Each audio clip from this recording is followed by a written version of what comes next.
Je m'appelle Nassir. J'ai 34 ans et je suis né prince saoudien en 1990. Tout ce que l'argent pouvait acheter était à ma portée, mais le 12 septembre 2018, mon père a exigé que je partage ma femme avec lui. Ce jour-là a brisé ma vie parfaite et m'a conduit directement dans les bras de Jésus-Christ. J'ai grandi dans un monde que la plupart des gens ne connaissent que dans leurs rêves. Le palais royal de Riyad n'était pas seulement ma maison, c'était mon univers tout entier. De l'or dans les moindres détails, des employés qui ont deviné mes désirs avant même que je les ai eus, une fortune qui semblait sans fin. Mon enfance s'est déroulée dans des salles de marbre, où l'écho de mes pas se mêlait au luxe que je considérais comme normal. Je me suis réveillé entre des draps de soie, j'ai bu du café préparé par les meilleurs chefs du royaume et j'ai reçu des cours particuliers de sages dédiés à l'éducation de la royauté. Mais tout ce privilège avait un poids plus grand que n'importe quelle couronne. Depuis que j'ai appris à marcher, j'ai été façonné pour être le parfait prince musulman. 5 prières quotidiennes n'étaient pas négociables. La mémorisation du Coran était obligatoire. La charia était le fondement de mon avenir en tant que leader. Mon père a clairement indiqué que je représentais non seulement notre famille, mais aussi le royaume tout entier et notre foi. Chacun de mes gestes reflétait le sang royal et l'échec n'était pas une option. La religion a dicté tous les aspects de mon existence. Il a passé des heures à étudier la jurisprudence islamique avec les imams les plus respectés d'Arabie Saoudite. Ils m'ont appris qu'obéir à Allah et aux autorités terrestres était la même chose. Mon père, en tant que roi, était le représentant de Dieu sur terre. L'interroger, c'était défier le Créateur lui-même. Cette conviction était si profondément ancrée en moi que je n'ai jamais osé la remettre en question, jusqu'à bien plus tard. À 25 ans, mon père m'a annoncé qu'il était temps pour moi de me marier. Dans notre culture, notamment celle de la royauté, les mariages étaient arrangés. Les alliances politiques, les liens tribaux et l'honneur familial déterminaient le choix de l'épouse. Je ne m'attendais pas à de l'amour ou de la romance. Le mariage était un devoir, une obligation de produire des héritiers et de renforcer notre position. Mais quand j'ai vu ma future femme pour la première fois, tout a changé. Elle était magnifique, oui, mais il y avait quelque chose de plus. Une intelligence qui brillait dans ses yeux, une sagesse qui surpassait son âge. Notre cérémonie a été grandiose, avec des milliers d'invités, des autorités internationales et des fêtes qui ont duré des jours. Cependant, le moment qui comptait vraiment était celui où nous étions enfin seuls. Ce qui a commencé comme un mariage arrangé s'est transformé en véritable amour. Ma femme n'était pas seulement belle à l'extérieur. Son cœur était pur, généreux. Il a traité les employés avec une véritable compassion, a posé des questions perspicaces sur la gouvernance et s'est sincèrement soucié du bien-être de nos collaborateurs. Dans nos moments loin des protocoles judiciaires, nous avons parlé pendant des heures de nos rêves, de nos espoirs pour l'avenir et du type de dirigeant que nous voulions être. Elle a transformé le froid palais de marbre en une maison accueillante. Quand il riait, son son remplissait des salles qui semblaient toujours vides, malgré toute leur grandeur. Même les tâches les plus routinières de la royauté prenaient un sens parce que nous les accomplissions ensemble. Pendant 3 ans, nous avons construit une vie parfaite. Nous avons parlé des enfants que nous aurions, des réformes que nous mettrions en œuvre lorsque je monterais sur le trône, de l'héritage que nous laisserions. Mais je ne connaissais pas la vraie nature de mon père. Pour le monde, il était un exemple de piété et de justice. Un défenseur des valeurs islamiques, un leader avisé. Les dirigeants étrangers le respectaient et notre peuple le craignait et le vénérait. J'ai grandi en ne voyant que la version qu'il voulait que je voie, un père sévère mais aimant qui me prépare au pouvoir. Cependant, au fil du temps, j'ai commencé à remarquer des choses qui m'inquiétaient. La façon dont les servantes détournaient le regard lorsqu'il entrait dans une pièce. Des conversations qui se sont terminées brusquement lors de mon apparition. La tristesse résignée de ma mère, qu'elle essayait de cacher derrière sa posture royale. J'ai découvert que mon père avait pris plusieurs épouses et concubines au fil des ans, beaucoup contre leur gré, justifiant toujours ses actes par son interprétation de la loi islamique et son autorité absolue en tant que roi. Il y avait des histoires, des chuchotements en fait, sur des proches disparus ou réduits au silence pour avoir osé être en désaccord avec lui. Un oncle qui a critiqué une de ses politiques et est décédé dans un mystérieux accident. Un autre qui a remis en question ses décisions et a été envoyé en mission diplomatique permanente. J'ai essayé de me convaincre qu'il ne s'agissait que de rumeurs de palais, de ragots courant dans n'importe quel centre du pouvoir. Mais au fond, je commençais à comprendre que mon père n'était pas l'homme que je pensais connaître. Il n'était pas ému par la foi, la justice ou l'amour pour sa famille. Il était animé par une soif insatiable de contrôle et de pouvoir. Il considérait les gens, même ses propres enfants, comme des pièces à utiliser dans son jeu. Les principes islamiques qu'il prétendait défendre n'étaient que des outils pour justifier ses désirs. Imaginez, que feriez-vous si vous découvriez que tout ce que vous croyez à propos d'une personne que vous aimez et respectez est un mensonge? Cette révélation commençait à me pénétrer, mais je n'étais pas prêt à voir jusqu'où allait la corruption de mon père. Je pensais que ma position de fils et d'héritier nous protégerait, ma femme et moi, de sa cruauté. Je croyais que le bonheur que nous avions trouvé était à l'abri de son interférence. J'avais complètement tort. Le 12 septembre 2018 a commencé comme les autres au palais. J'ai fait mes prières du matin, pris un café avec ma femme et analysé des documents pour un nouveau projet d'infrastructure. Vers midi, un domestique m'a informé que mon père voulait me voir immédiatement dans ses appartements privés. Les convocations comme celle-ci n'étaient pas rares, alors je n'y prêtais pas attention tandis que je parcourais les couloirs familiers jusqu'à sa salle. En entrant dans ces quartiers, mon père était assis derrière son immense bureau, avec une expression illisible. D'un geste, il congédia ses conseillers, et nous étions seuls. Le silence dura ce qui semblait être une éternité avant qu'il ne parle enfin. Ces paroles m'ont frappé comme un coup de poing dans le ventre. Avec la même désinvolture qu'il discutait de la météo, il annonça qu'il avait décidé que ma femme deviendrait sa concubine. Elle devait emménager dans ces quartiers d'ici une semaine et le servir comme il l'aurait déterminé. Je restais là, paralysé, incapable d'assimiler ce que je venais d'entendre. C'était mon père, mon roi, l'homme à qui j'avais respecté et obéi toute ma vie. Je me testais certainement ou je parlais hypothétiquement d'une question politique. Mais quand je le regardais dans les yeux, je n'y voyais qu'une froideur implacable. Il était sérieux. A défendu les faibles, a élevé la voix contre l'oppression, a défié les puissants au nom de la justice. Chaque mot que je lisais était comme une flèche traversant ma poitrine, comme si ces pages avaient été écrites exactement pour moi. Où était le Coran lorsque mon père m'écrasa sous le poids de son autorité? Où étaient les imams lorsque ma femme m'a été arrachée au nom d'une foi qui promettait la miséricorde mais n'offrait qu'une soumission aveugle? La figure de Jésus me fascinait, mais ce qui me choquait le plus était la façon dont il traitait les femmes. Dans ma culture, ils étaient des biens, des monnaies d'échange, des objets de désir ou de honte. Mais là, dans les évangiles, j'ai vu Jésus parler aux femmes comme à des égales, les défendre lorsqu'elles étaient injustement accusées, leur redonner leur dignité lorsque le monde les piétinait. L'histoire de la Samaritaine, méprisée pour ses origines et son passé, mais accueillie par lui sans jugement, m'a fait brûler les yeux. C'était comme si, pour la première fois, je voyais ma femme non pas comme un fardeau ou un bien, mais comme une personne ayant une valeur intrinsèque, digne d'être protégée à tout prix. Et puis est arrivé le moment qui a tout changé. Je lisais l'évangile de Marc, caché sous la faible lumière d'une lampe, lorsque je suis tombé sur les paroles de Jésus, « Que veux-tu que je fasse pour toi ?» Marc 10, 51. C'était une question simple, mais elle résonnait en moi comme le tonnerre. Personne ne m'avait jamais demandé ce que je voulais. Mon père a décidé, ont interprété les imams, le royaume a obéi. Mais voici un Dieu qui n'exigeait pas une soumission aveugle, il a demandé. Il voulait savoir. Il s'en souciait. Cette nuit-là, pour la première fois depuis des mois, j'ai pleuré sans honte. Ce n'étaient pas des larmes de désespoir, mais de quelque chose que je n'avais pas ressenti depuis longtemps, l'espoir. Non pas le vague espoir qu'Allah puisse éventuellement changer les choses, mais la certitude qu'il existait une voie différente, une vérité qui ne s'inclinait pas devant les tyrans.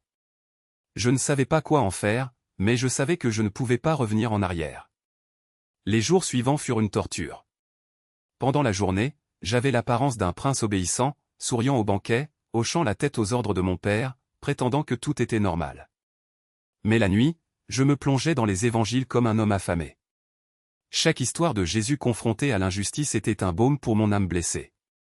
Quand j'ai entendu parler de lui chassant les changeurs d'argent du temple, j'ai senti une juste colère brûler en moi non pas contre Dieu, mais contre les hommes qui utilisaient la religion comme une arme. Quand j'ai lu sa compassion pour les malades et les marginalisés, quelque chose en moi s'est brisé et s'est refait en même temps. Mais ce qui me hantait le plus, c'était la croix. Dans mon esprit, la crucifixion a toujours été un événement lointain, presque mythologique, auquel les chrétiens croyaient mais sans réel poids. Jusqu'à ce que je lise les paroles de Jésus sur la croix, « Père, pardonne-leur, car ils ne savent pas ce qu'ils font » Luc 23, 34. Voilà un homme torturé, trahi, abandonné et pourtant il a pardonné. Ce n'était pas une soumission passive, c'était de la force. Ce n'était pas de la faiblesse, c'était du pouvoir. Et pour la première fois, j'ai compris que la vraie justice ne venait pas de l'épée ou du trône, mais d'un amour qui défiait même la mort. Je ne savais pas comment cela s'appliquait à ma vie. Je ne savais pas comment m'échapper du palais, comment protéger ma femme, comment affronter mon père sans être exécuté.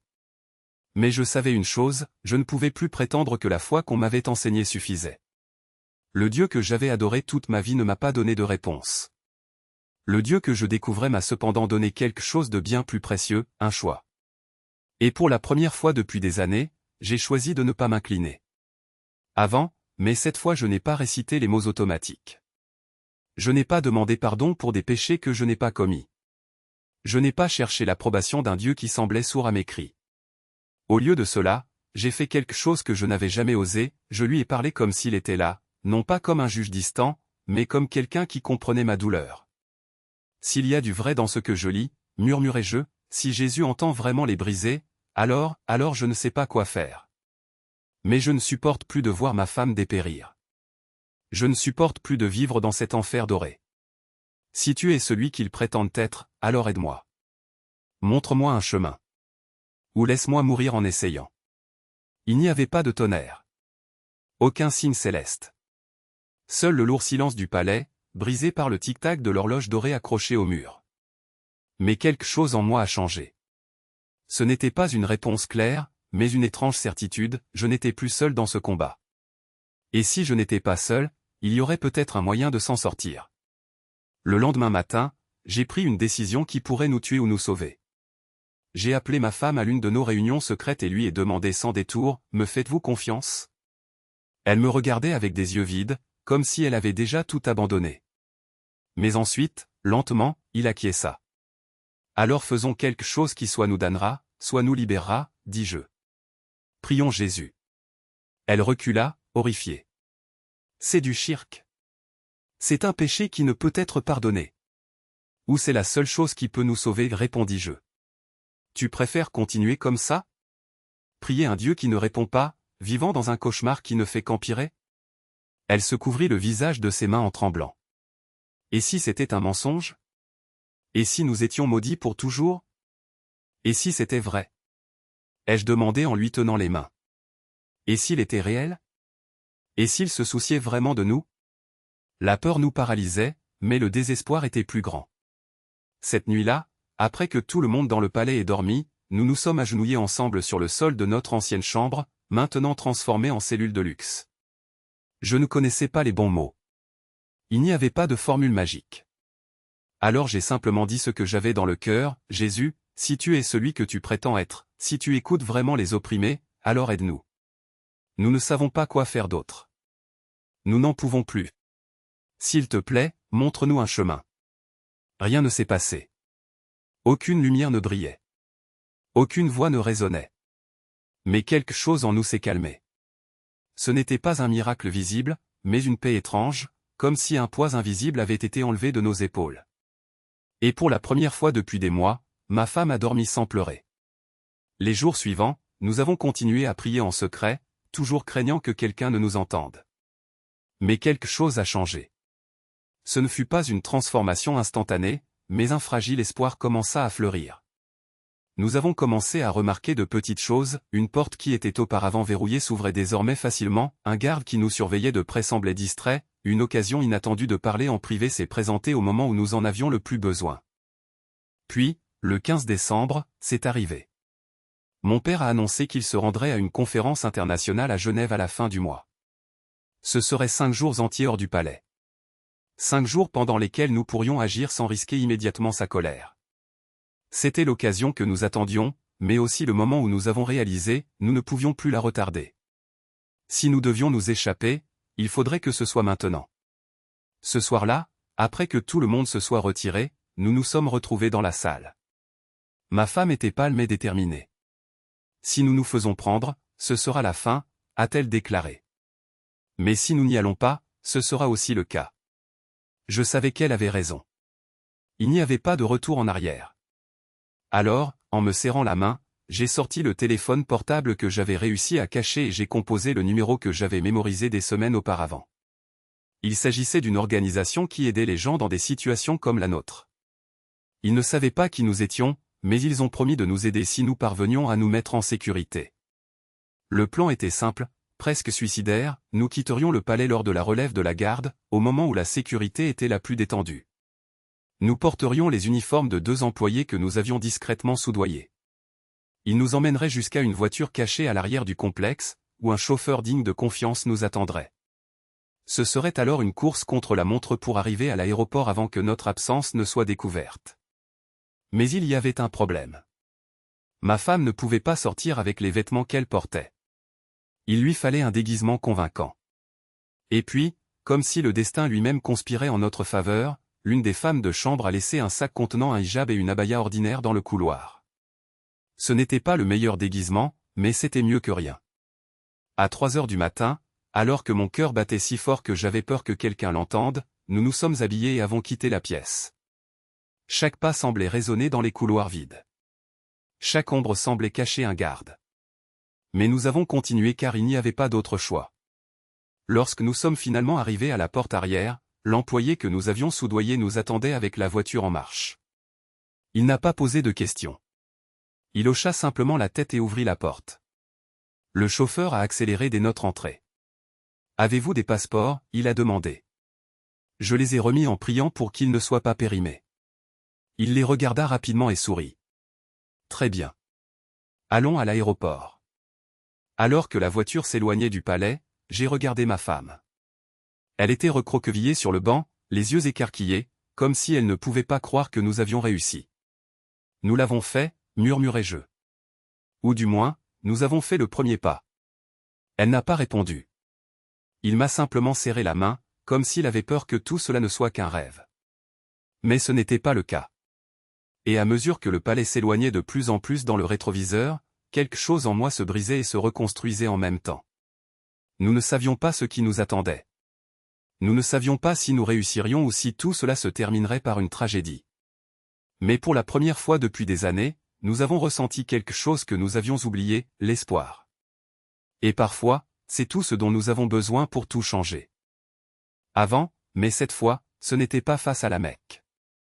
Mon regard s'est levé vers le ciel, vers un Dieu auquel je n'étais même pas sûr de croire.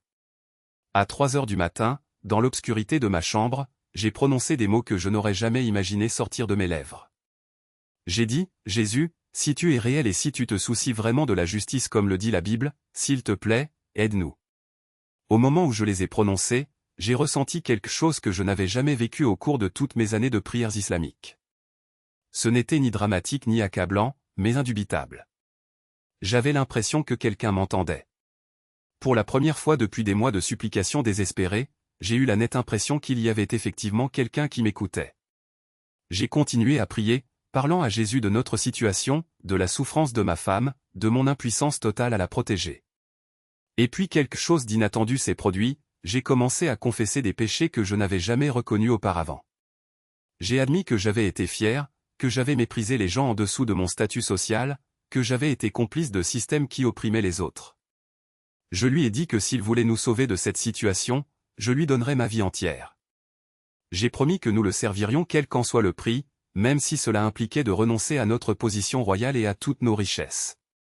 Pendant que je priais, une paix inexplicable a commencé à remplacer l'anxiété et la colère qui me consumaient depuis des mois. Ce n'était pas que les circonstances avaient changé, mais quelque chose en moi s'était transformé. Je ne me sentais plus seul dans cette bataille. J'avais le sentiment que des forces puissantes étaient désormais de notre côté, des forces que l'autorité terrestre de mon père ne pouvait atteindre. Le lendemain matin, j'ai attendu anxieusement un moment seul avec ma femme. Lorsque j'ai enfin pu lui raconter cette expérience, sa réaction m'a été précieuse. Au lieu de la peur à laquelle je m'attendais, j'ai vu du soulagement dans ses yeux. Elle m'a dit qu'elle avait également eu des pensées similaires concernant l'appel à Jésus, mais qu'elle avait peur d'agir. Il a dit que, dans les moments les plus sombres avec mon père, il se retrouvait à lui crier silencieusement, même sans comprendre pourquoi. Cet après-midi-là, nous avons prié ensemble pour la première fois en tant que croyants en Jésus-Christ. Nous nous sommes agenouillés dans notre ancienne chambre et lui avons entièrement consacré notre vie. Nous lui avons demandé de nous pardonner, de sauver nos âmes et de nous délivrer de cette situation impossible. Nous avons dit que nous le voulions par-dessus tout, quel qu'en soit le prix. Le changement en nous deux a été immédiat et profond. Le désespoir qui avait marqué nos conversations pendant des mois a cédé la place à une confiance silencieuse que Dieu agirait en notre faveur. Nous ne savions toujours pas comment ni quand, mais nous étions absolument certains que nos prières avaient été entendues et qu'elles seraient exaucées. Nous avons commencé à lire la Bible ouvertement dans nos moments privés, non plus poussés par une simple curiosité mais par une véritable soif de comprendre notre nouvelle foi. Au cours des jours suivants, nous avons fait l'expérience de ce que les chrétiens appellent la paix qui dépasse toute intelligence. Bien que les circonstances extérieures soient restées les mêmes, l'anxiété et le désespoir ne nous consumaient plus. Nous avions confié notre situation à quelqu'un de plus puissant que le roi d'Arabie Saoudite lui-même. Et puis, comme si une porte invisible s'ouvrait, nous avons commencé à recevoir des conseils qui ne pouvaient être que divins. Des idées sont apparues sur les voies d'évacuation, sur les personnes qui pourraient nous aider, sur le timing et les ressources qui ne nous avaient jamais traversé l'esprit. C'était comme si notre esprit avait été éclairé pour voir des possibilités qui avaient toujours existé, mais qui nous étaient auparavant invisibles. Regardez dans votre propre cœur dès maintenant et rappelez-vous un moment où vous vous êtes senti complètement écrasé par des circonstances indépendantes de votre volonté. Ce sentiment d'impuissance était exactement celui que nous vivions depuis des mois. Mais à partir du moment où nous avons sincèrement crié à Jésus-Christ, tout a commencé à changer. Pas immédiatement dans des circonstances extérieures, mais dans nos cœurs, nos esprits et nos esprits. Dieu travaillait déjà à notre délivrance avant même que nous ayons fini de prier. Quelques jours après notre abandon à Jésus, des choses ont commencé à se produire qui ne pouvaient être décrites que comme des miracles. Le premier signe est arrivé 3 jours seulement après notre prière commune. Mon père, qui n'avait jamais été malade de sa vie, d'après mes souvenirs, est soudainement tombé malade d'une maladie mystérieuse qui l'a laissé alité et pratiquement incapable. Les médecins du palais étaient perplexes face à ces symptômes, faiblesse extrême, désorientation, incapacité à prendre des décisions claires. La maladie n'a pas été mortelle, mais suffisante pour mettre à mal son contrôle absolu sur les affaires du palais. Pour la première fois depuis des mois, ma femme a pu regagner nos appartements car mon père était trop faible pour la faire venir. Le soulagement sur son visage alors qu'il franchissait la porte est quelque chose que je n'oublierai jamais. Nous savions tous les deux instantanément que ce n'était pas une coïncidence. Dieu nous laissait de la place pour planifier notre évasion. Pendant la maladie de mon père, d'autres événements ont commencé à se dérouler comme orchestrés par une main invisible. Les organisations internationales des droits de l'homme, qui étaient jusqu'alors restées silencieuses sur les affaires intérieures de l'Arabie Saoudite, ont soudainement tourné leur attention vers le traitement des femmes et des prisonniers politiques dans notre royaume. Les gouvernements étrangers, qui avaient toujours entretenu des relations diplomatiques amicales avec mon père, ont commencé à exercer des pressions sur les violations des droits humains. Le moment choisi pour cette surveillance accrue était remarquable, il coïncidait exactement avec nos prières désespérées pour la délivrance. Les organes de presse qui n'avaient jamais manifesté d'intérêt pour la politique intérieure saoudienne ont commencé à publier des rapports d'enquête sur les abus de pouvoir de la famille royale. Aucun d'entre eux n'a mentionné notre situation spécifique, mais ils ont créé un climat de responsabilité internationale qui n'avait jamais existé auparavant. Et étonnamment, des gens au sein même du palais ont commencé à me proposer de l'aide. Un officier supérieur de la sécurité, que je connaissais depuis des années mais que je n'avais jamais considéré comme particulièrement digne de confiance, est venu me voir en privé et m'a révélé qu'il était un chrétien secret. Il m'a dit qu'il avait prié pour avoir l'occasion d'aider d'autres croyants et que Dieu lui avait montré notre situation. Cet homme avait accès à des listes de sécurité, à des documents de voyage et à des voies d'évacuation qu'il aurait été impossible d'obtenir par lui-même. Un autre allié inattendu est apparu sous la forme du médecin personnel de mon père. Ce médecin le soignait depuis des années et avait apparemment été témoin de tant de cruauté qu'il avait développé de sérieux problèmes moraux. Lorsque la maladie de mon père s'est aggravée, il est venu me voir et m'a suggéré que l'état de mon père pourrait nécessiter un traitement à long terme dans une clinique spécialisée à l'étranger. Il a proposé de recommander que mon père soit transféré dans un établissement médical en Europe, ce qui l'éloignerait du palais pendant des semaines. Mais les signes ne s'arrêtent pas là. Une ancienne servante, qui avait été licenciée des mois auparavant suite à de fausses accusations de la part de mon père, est réapparue dans nos vies. Elle nous a approchés en secret et nous a révélé que, pendant son séjour au palais, elle avait découvert des documents compromettants et des preuves de corruption, d'abus et même des plans secrets que mon père avait contre des membres de sa propre famille. Elle nous a remis des copies de ces documents, disant que Dieu l'avait guidé vers nous afin que nous puissions les utiliser comme monnaie d'échange si nécessaire. Chacun de ces événements, pris isolément, pourrait être expliqué comme une simple coïncidence. Mais ensemble, ils formaient un modèle impossible à ignorer. C'était comme si une toile invisible se tissait autour de nous, ouvrant la voie à notre liberté. Et le plus extraordinaire, c'est que plus nous avions confiance, plus les pièces se mettaient en place. Un soir, alors que nous examinions les documents que l'ancien employé nous avait remis, ma femme m'a regardé les larmes aux yeux. « Pensez-vous que Dieu ferait tout cela pour nous ?» Elle a demandé. Je n'avais pas besoin de répondre. Nous connaissions tous les deux la réponse. Ce n'était pas seulement pour nous. C'était pour tous ceux que mon père avait opprimés, pour toutes les vies qu'il avait détruites. Dieu ne se contentait pas de nous libérer, il dénonçait tout un système d'injustice. Et puis, comme si le temps lui-même s'accélérait, des opportunités ont commencé à émerger les unes après les autres. Le médecin a confirmé le transfert de mon père en Europe. L'agent de sécurité nous a donné des horaires détaillés des rondes de garde et des angles morts des caméras. L'ancien employé nous a mis en relation avec un réseau de militants qui ont aidé des personnes dans des situations similaires à la nôtre. Tout s'alignait. Mais il y avait un détail crucial, nous ne savions toujours pas quand agir. La fenêtre d'opportunité était étroite, mon père partait se faire soigner dans 10 jours et nous devions être prêts avant cette date. Cette même nuit, alors que nous prions ensemble, ma femme a eu une idée qui semblait tomber du ciel. Et si nous utilisions son propre voyage comme couverture ? Suggéra-t-elle. Nous pouvons quitter le pays sur le même vol, mais sur un itinéraire différent.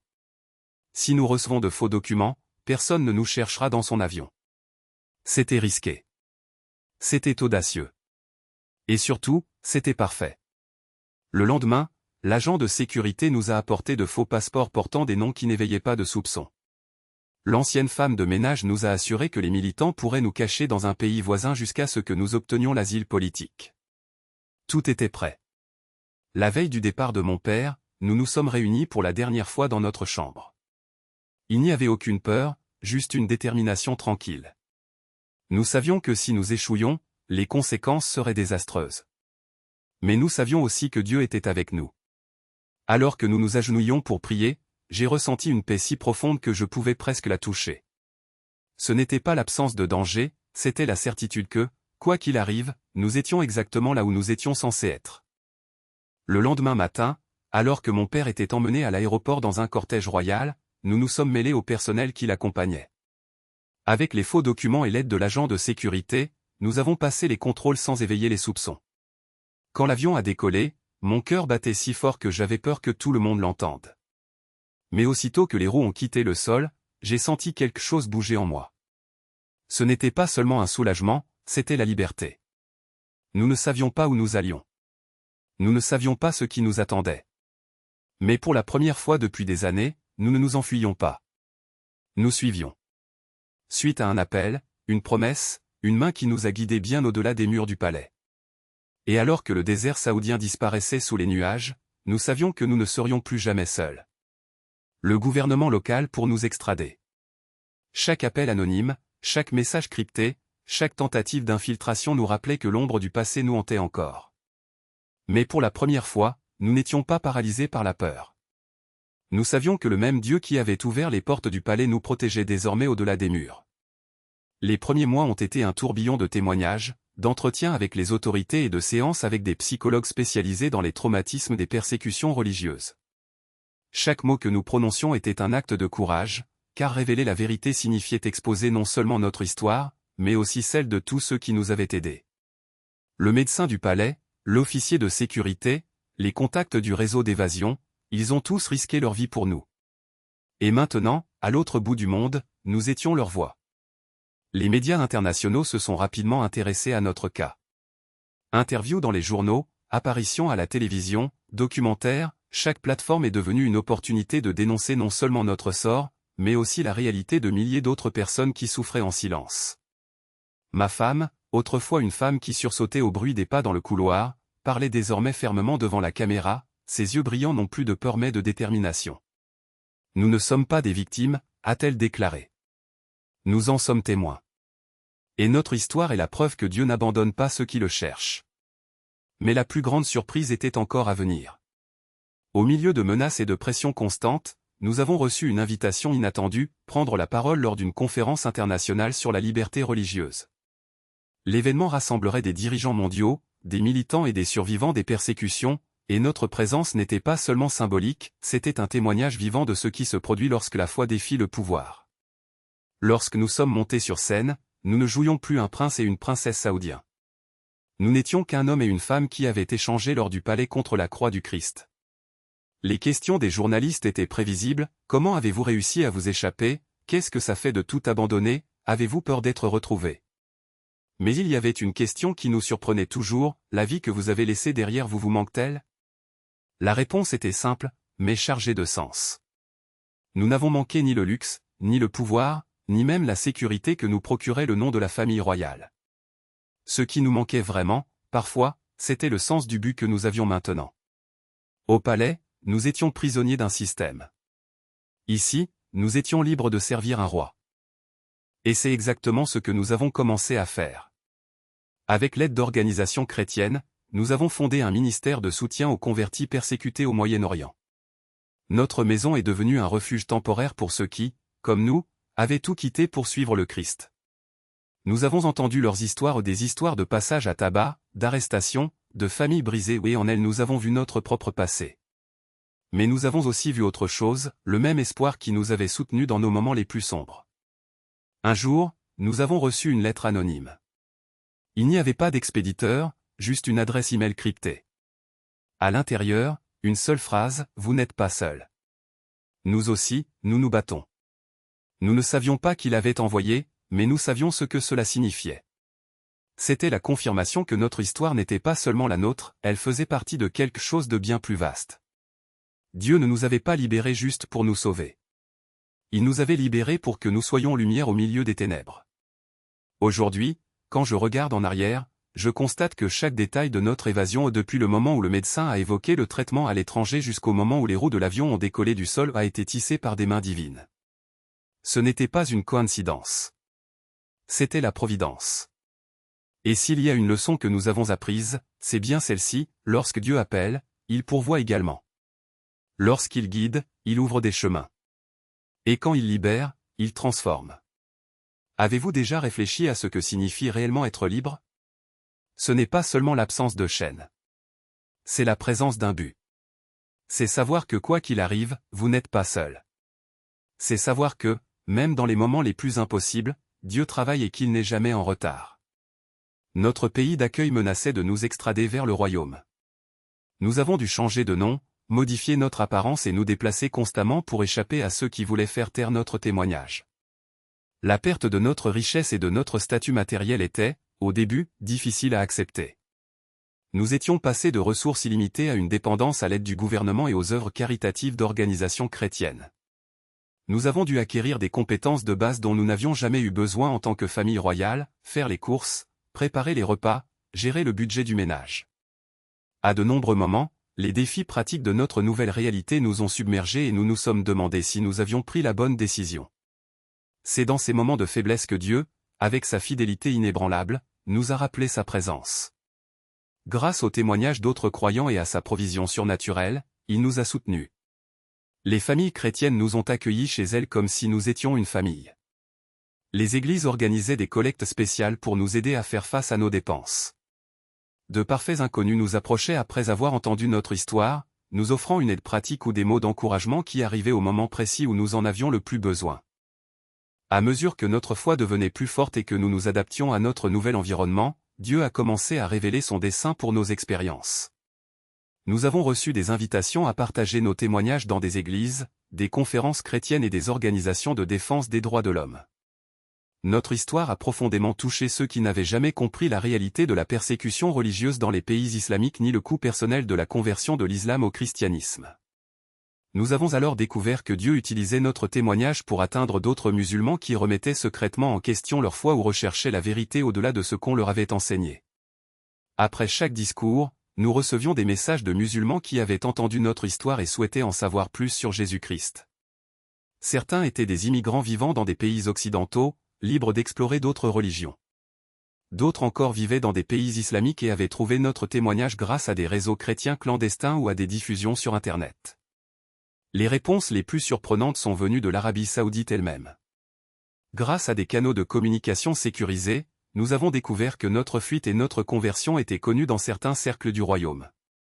des croyants secrets, que nous n'avions jamais rencontrés pendant notre séjour au palais, nous ont contactés pour nous remercier de notre courage et partager leurs propres histoires de foi cachées. Notre témoignage public leur avait donné l'espoir qu'une foi chrétienne ouverte était possible, même pour les personnes de leur milieu culturel. Nous avons ensuite commencé à travailler avec des organisations internationales dédiées à aider les chrétiens persécutés à échapper à des situations d'oppression. Notre expérience dans la procédure d'asile et dans l'adaptation à un nouveau pays nous a qualifiés pour conseiller et guider d'autres réfugiés fuyant la persécution religieuse. Il y a quelque chose de profondément puissant à recevoir l'aide de quelqu'un qui a parcouru le même chemin difficile et qui est sorti victorieux de l'autre côté. Notre ministère s'est élargi pour inclure le soutien au mouvement chrétien clandestin dans les pays islamiques. Nous aidons à financer la traduction et la distribution de documents chrétiens en arabe et dans d'autres langues du Moyen-Orient. Nous avons soutenu des refuges et des réseaux d'évasion pour les croyants confrontés à une persécution similaire à celle que nous avions vécue. Nos relations avec le monde réel et nos connaissances culturelles se sont révélées précieuses pour comprendre les défis spécifiques auxquels sont confrontés les convertis dans différentes sociétés islamiques. Aujourd'hui, 5 ans après notre fuite, nous pouvons clairement voir la main de Dieu orchestrer chaque détail de notre voyage. Ce qui semblait être la pire trahison imaginable est devenu le catalyseur permettant de découvrir la plus grande vérité possible. La cruauté de mon Père, qui visait à nous détruire, nous a en réalité conduits au salut en Jésus-Christ. Les souffrances qui ont failli nous briser sont devenues le fondement d'un ministère qui a touché des centaines de vies au Moyen-Orient et au-delà. Et maintenant, en tant que personne qui a tout perdu terrestre et tout gagné éternel, je vous demande, quelle situation dans votre vie semble désespérée en ce moment? À quelle injustice faites-vous face qui semble trop grande pour toute solution humaine?